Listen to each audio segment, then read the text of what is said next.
કિશોર કાકા તો કંઈક કોલ પર જવું છે. બરોબર. અલા તું પણ એટલે હવા જવાબ આલે છે મને.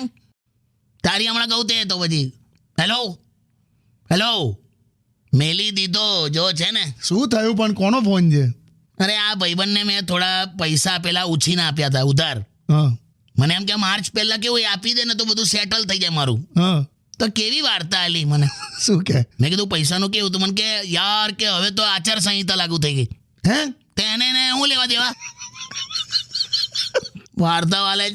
આપી દેશે કાકા. લા પણ કેટલા રિમાઇન્ડર આલ્યા મેં એને 4-5 વાર કીધું. 6ઠ્ઠી વાર કહેવાનું, 7મી વાર કહો, 8મી વાર, 9મી વાર. એટલે હું તો કઈ ઈડી છું 9 વાર સમન્સ આપું? હું ઈડી નહીં, હું જૂની પેઢી છું. પેઢી એક વારમાં અબડવાનું હોય યાર. આવી જશે પૈસા.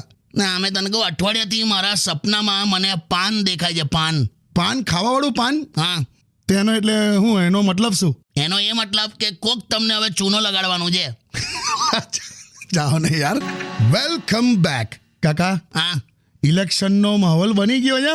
અરે જોરદાર યાર. કેવું હમણાં હું છે ને ઊંઝાથી મહેસાણા આવતો હતો બસમાં. હા તો કંડક્ટર ખાલી જોરથી એટલું બોલ્યો ટિકિટ ટિકિટ. તો મારી બાજુવાળો કે 1 લોકસભા. લા મેં કહું બસની ટિકિટનું કે જરા આવું છે. પણ આ ઊંઝા એટલે ખાસ પેલું જીરું બહુ ફેમસ ને ત્યાં? હા એક્સપોર્ટ થાય છે. પણ મસાલામાં સૌથી મોંઘું એટલે જીરું. હા ના હોતું હશે એવું ક્યાં છે? હું એટલા માટે કહું છું આ રેસ્ટોરન્ટમાં તું પ્લેન રાઈસ કે હા એનો ભાવ જો હા અને 2 ચપટી જીરું નાખેલો જીરા રાઈસ મંગાય એનો ભાવ તો સીધો આસમાને પહોંચાડી દે છે આ લોકો. તો હું યાર. પણ હજી હું શું કહું છું, પેલા ઊંઝા હાઈવે પર આમ તમે પસાર થાવ તો હજુ પેલું જીરુંની સુગંધ આવે. જબરજસ્ત પેલું શેકેલું જીરું હા જોરદાર.